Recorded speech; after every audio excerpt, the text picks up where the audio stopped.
Sir. Hi, bestsellers from Taste of Malan. Try niyo po. Sarap tamis, ah. Oo, masarap yan. Pero hindi yan yung bestseller nila. Ito yung bestseller nila. Alam mo kung bakit? Kasi may ipis yan sa loob. Yes, me. Kuya, pasensya ka na ha. Kasi takas yan sa mental. Kumakain kasi talaga yan ng ipis. Kaya feeling niya pati pagkain namin meron.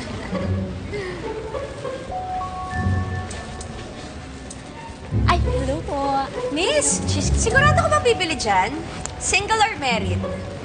Married? Okay. Naku, ate. Actually, masarap naman yung binibenta nila dyan. Ang kaso, may special ingredient yan ng katas ng higad at dried powder snake. Pag nakain mo ng mister nyo, sigurado maghahanap ng kabit. Hindi totoo yan. Pwede ba tumigil ka? Bakit? Kanina tinutulungan mo ako magbenta, di ba? Tinutulungan din kita magbenta. Actually, miss, pwede ka naman bumili dyan. May pangontra naman ako dito anti-kabit. So, dito ka na lang, special yung mga cupcakes ko. Madam, mas masarap yung akin. Alam mo kung bakit? Kasi walang kahalo-halong ampalaya. Pag dyan mo binili yan, naku! Sobrang pakla ng buhay niya kasi. Kaya naisama niya sa cupcakes niya.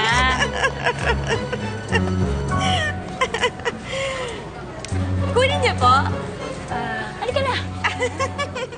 Para sumasaya na may buhay mo. Oo, talaga? Ikaw kaya, itry mo rin kumain ng maraming asin para lubayan ka ni Satanas. Hayop ka. Alam mo, gusto na talaga kitang patulan, ha? Ganon. Sige. Ayun. Sige, sige.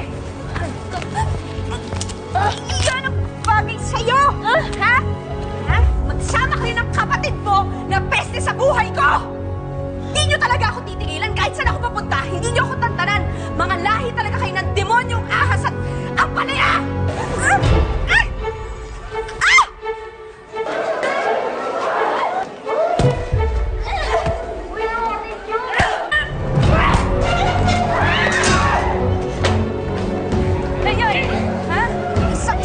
Sa bunganga mo, ha? Para maging masaya ka naman, para manood yan sa kaluluwa mo!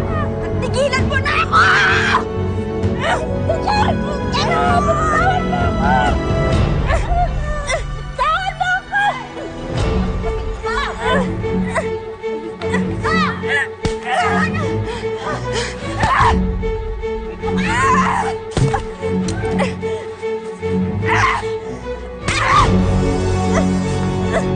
Ito ang bagay sa'yo!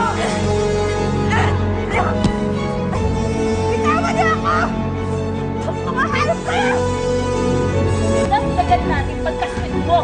Yan yung buhay ng leg na yan. Hayop! Laki! Kahit pagsabay yung mga asukay niya!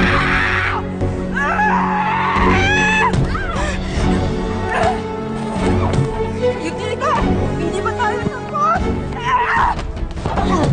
Yung dalawa dito!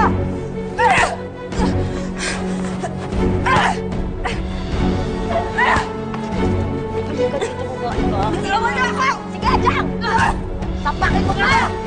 Sige pa! Pusa mo lakit! Alam mo, ha? Ay, nababagay sa'yo! Oo! Tama na! Tama na!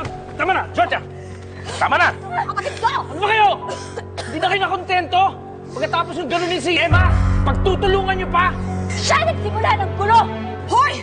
Huwag kang sinungaling! Ha? Kayo ang pumunta dito at sinundan ako! Wala na kayong ibang ginawa kundi guluhin ang buhay ko! Sirain ang lahat sa akin! Bakit ba kami ang kinukuha niyo, ha? Oo nga, wala naman kami kasalanan, ha? Ma'am, sa security office naman po kayong paliwanag. Sige, Tara na, Fine! Sila nga nag-umpisa. Sige, kunin nyo na yan. Pisa! Wala ka naman dito kanina!